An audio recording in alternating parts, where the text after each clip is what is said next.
안녕하세요. 해외 직판 깊이 알기 17번째 시간입니다.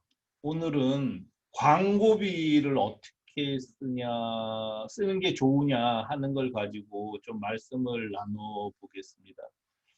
대부분 첫 번째 질문은 광고비 얼마나 써야 돼요 하는 거예요. 그렇잖아요. 예, 그 궁금한 거죠. 다른 사람들은 보통 광고비를 얼마나 쓸까 궁금하시잖아요. 근데 티쿤 이용사들은 보통 300만 원에서 500만 원 정도 씁니다. 그러면 300만 원에서 500만 원 정도 광고비를 쓰면은 적절할까요?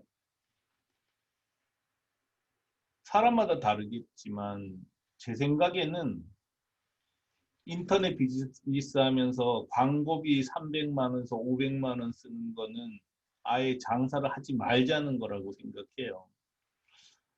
제가 계속 말씀드리는 거는 전자상거래업은 동네 구멍가게가 아니라는 거죠. 그래서 어, 엄청난 시장을 놓고 극소수 경쟁자가 독과점을 형성하는 게 전자상거래업입니다. 그리고 시장을 지배를 해야지만 성립이 되는 비즈니스고요. 근데 뭐 300만 원에서 500만 원은 솔직히 껌값이잖아요. 뭐 그런 돈 갖고 할 수 있는 거는 그냥 제가 생각했을 때는 뭐 그냥 구멍가게죠, 구멍가게. 근데 다른 사람들은 하도 공개를 안 하니까 모르는데요. 이 회사는 제가 종종 소개를 했어요. 기사를 보면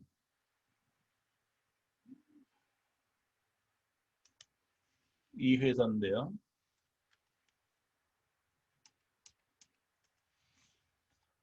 한국 동대문 옷을 일본에 팔아서 1,000억 매출을 올리는 주식회사 디스카운트입니다.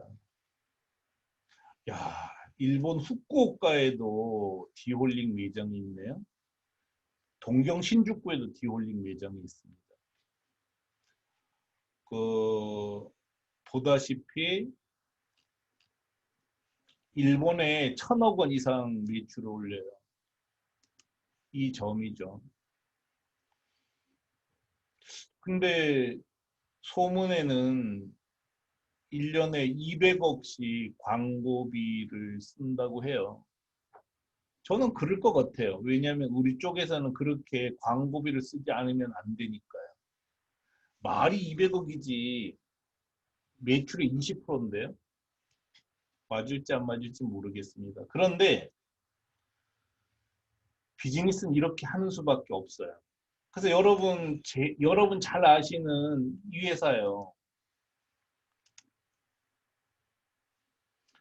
쿠팡 뭐 손정의, 손마사요시나 뭐 여러 회사로부터 거의 한 3, 4조 투자를 받았잖아요.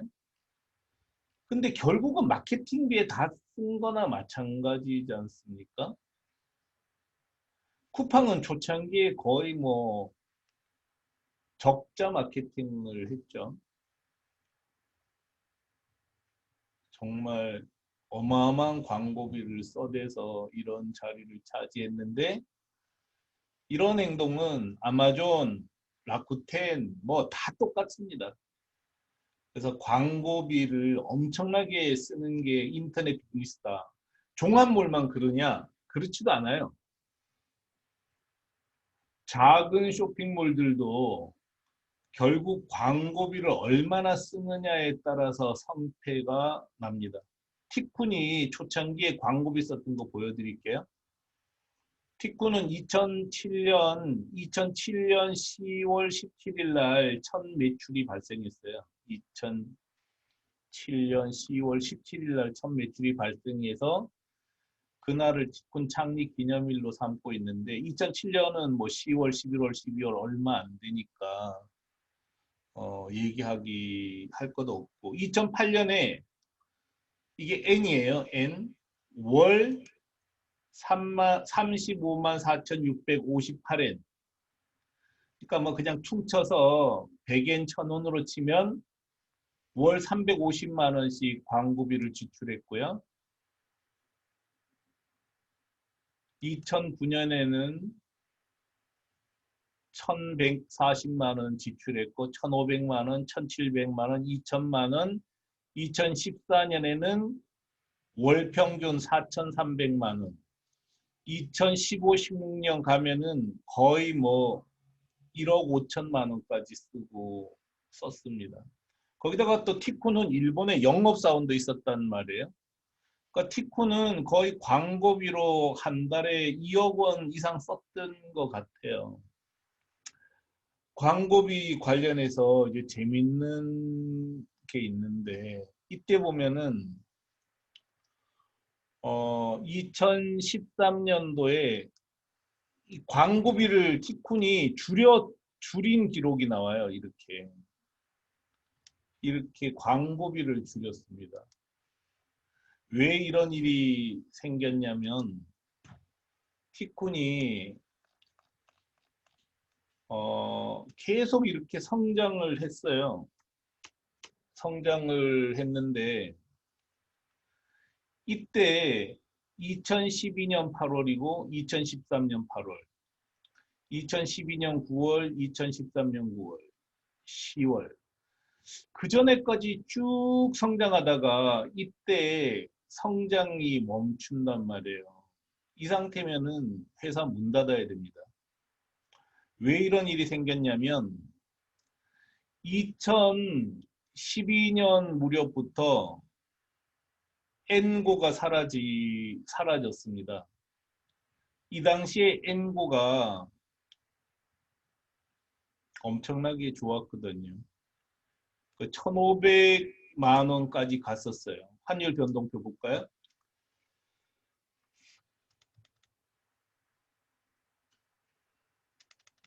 이게 그 당시 환율인데요.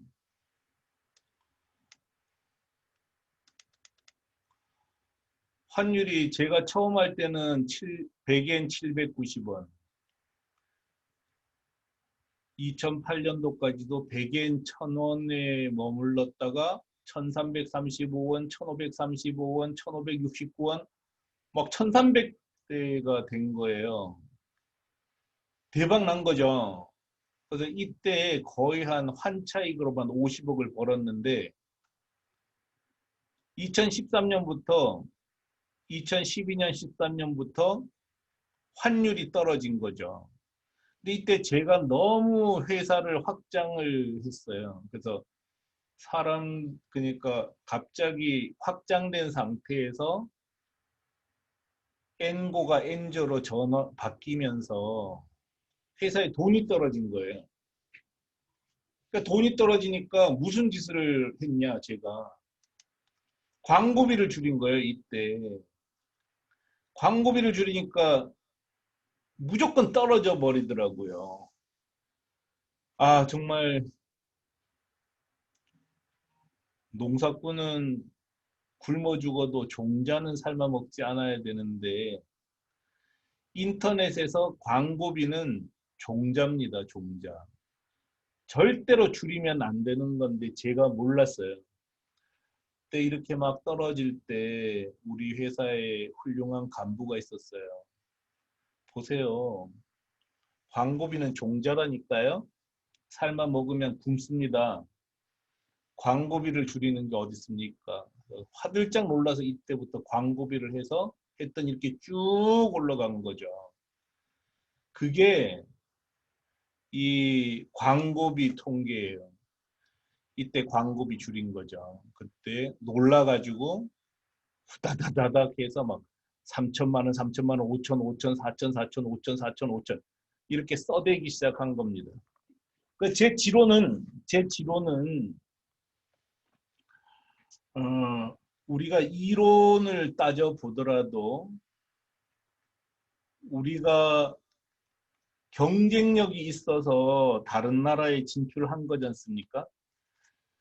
경쟁력이 없다는 것은 모든 일 전제를 무너뜨리는 겁니다. 일단은 경쟁력이 있는 거예요. 경쟁력이 있어야지만 우리가 나갈 수 있습니다. 그럼 경쟁력 있으면 광고만 하면 팔리는 거잖아요. 너무나 지극히 당연한 이야기입니다. 그런데도 이렇게 당연한 이론을 추진하는 건 너무 힘들어요. 제가 해봐서 압니다. 왜냐? 광고비는 현찰이 나가는 거고요. 실적은 한참 뒤에 들어오는 어음 같아요. 그래서 CEO는 여간 심장이 강하지 않으면 광고비에 투입하지 못합니다. 부들부들 떨어요.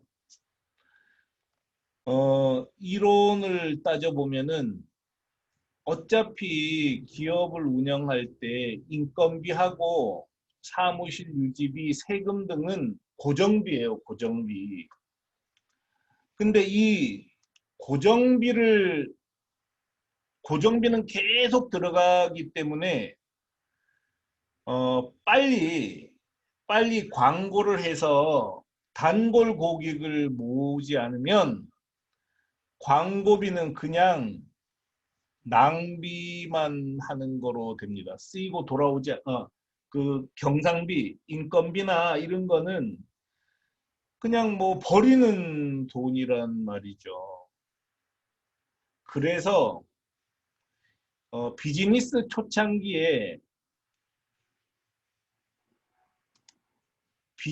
초창기에 광고비를 많이 쓰는 게 무조건 유리합니다. 이유가 뭐라고요?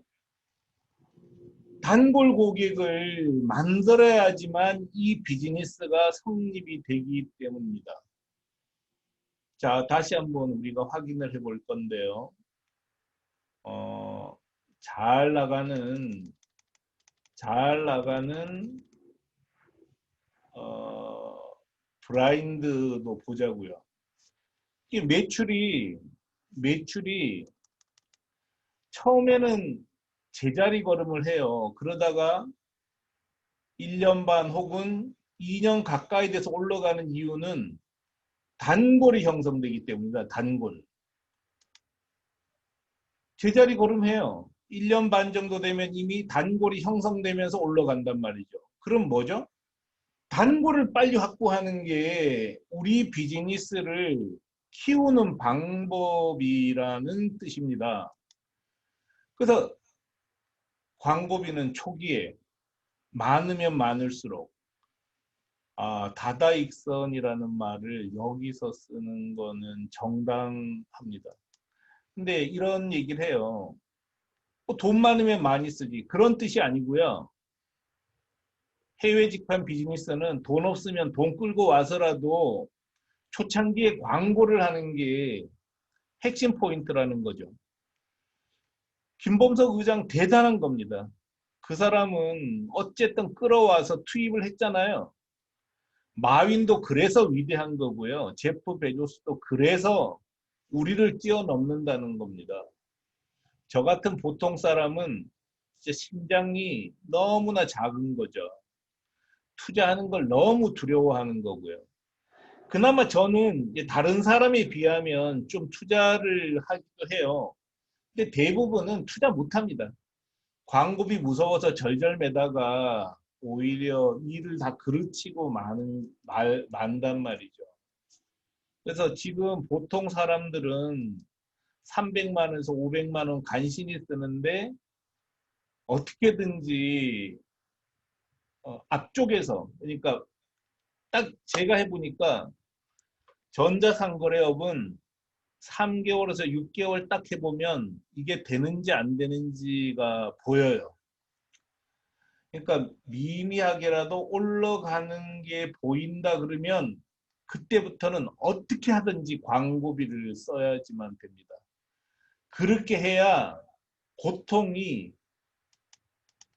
빨리 끝나요. 그렇지 않으면 인건비하고 경상비를 계속 버리는 돈이 되기 때문에 훨씬 더 힘만 들고 돈은 돈대로 쓰고 그렇게 됩니다. 없는 사람들이 다 그렇죠, 뭐. 없는 사람들이 딱 한 번 쓰면 되는데 못 쓰고 계속 싼 거 사다가 계속 마지막에 보면은 결국은 돈을 더 쓰게 되는 문제들이 발생하잖아요. 그거하고 똑같다는 거죠. 그래서 제 경험으로는 전자상거래업은 시작하면 되는지 안 되는지 너무나 분명하게 알 수가 있어요. 그래서 시작해서 3개월만 딱 해보면 이게 된다 안 된다를 거의 정확하게 압니다.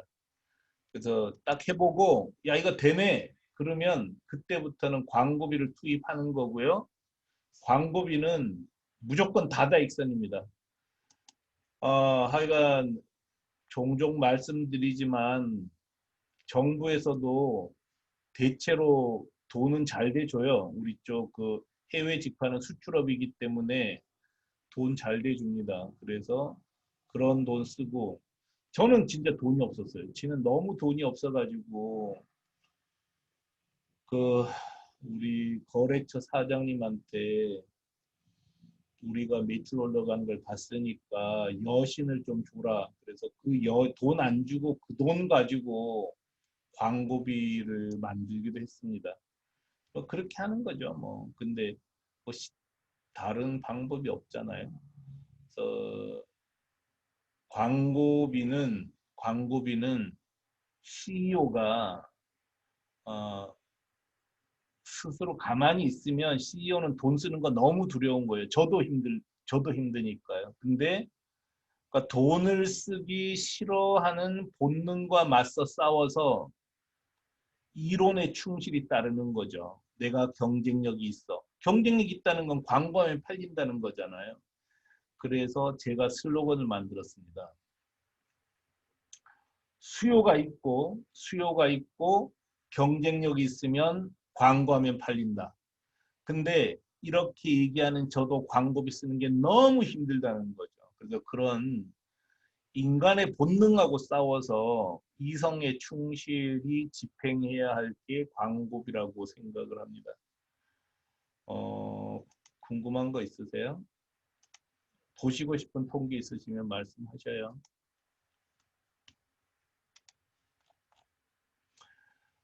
하여간 광고비는 초창기에 쓰는 게 가장 좋아요. 그러니까 비즈니스 초창기부터 빨리빨리 써야 돼요. 그렇게 하면은 오히려 돈을 아낄 수 있는 거고, 그렇지 않으면 계속 돈만 퍼들어갑니다.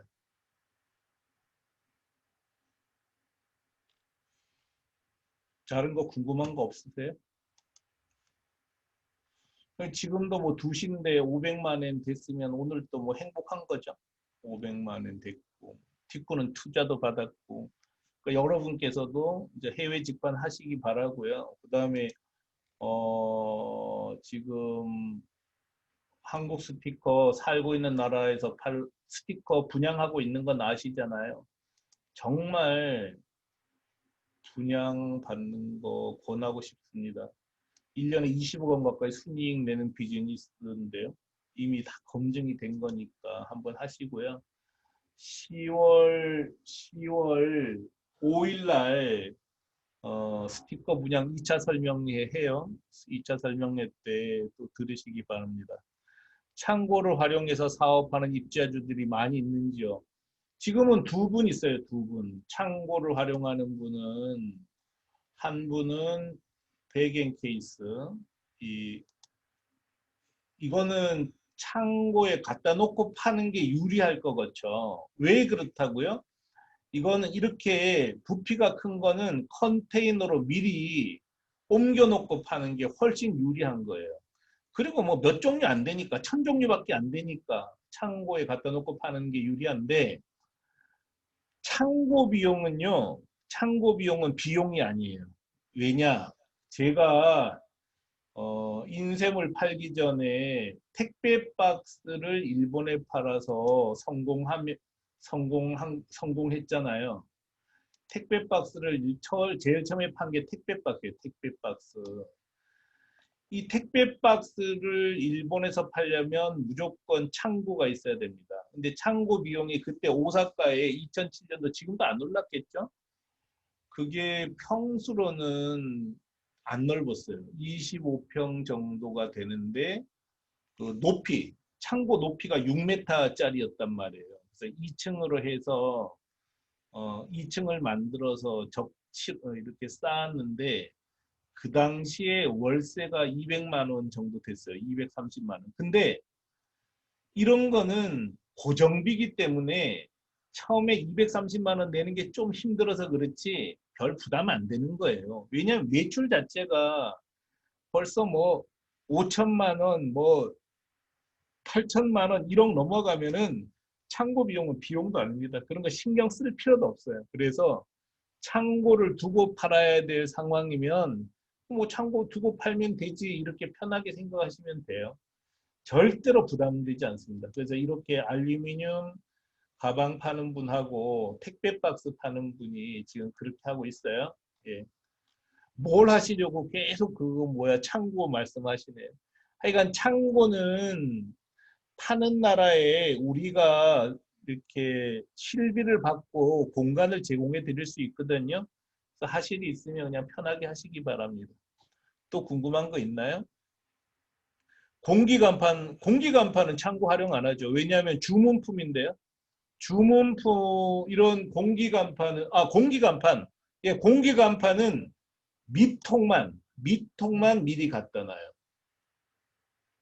이게 공기간판이잖아요. 그래서 다 갖다 놓지 않고, 이 인쇄면은 인쇄해서 주고, 이 밑에 있는 통은 큰 거, 작은 거 두 종류인데, 이거는 40피트 컨테이너로 보냅니다. 근데 40피트 컨테이너도 일반 화물 쓰면 안 비쌉니다. 그래서 제가 해외 직판을 하면서 가장 확실하게 이제 전해드리고 싶은 거는 물류비, 창고비 이런 건 비용이 아니라는 거예요. 그런 거는 전체 지출에서 차지하는 포션이 크지 않기 때문에 무시해도 됩니다. 그래서 그렇게 아시고 하시면 될 것 같아요. 또 궁금한 거 있으세요?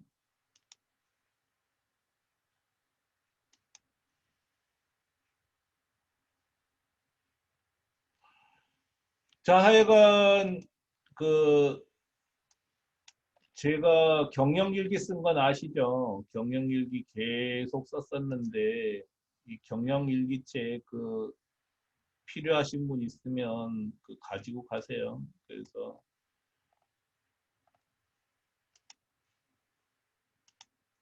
경영일기 제가 써놓은 거예요. 그래서 2019년 거하고 2020년 상반기 거 드릴게요. 여기다가 티쿤과 만남 후기 적어주세요.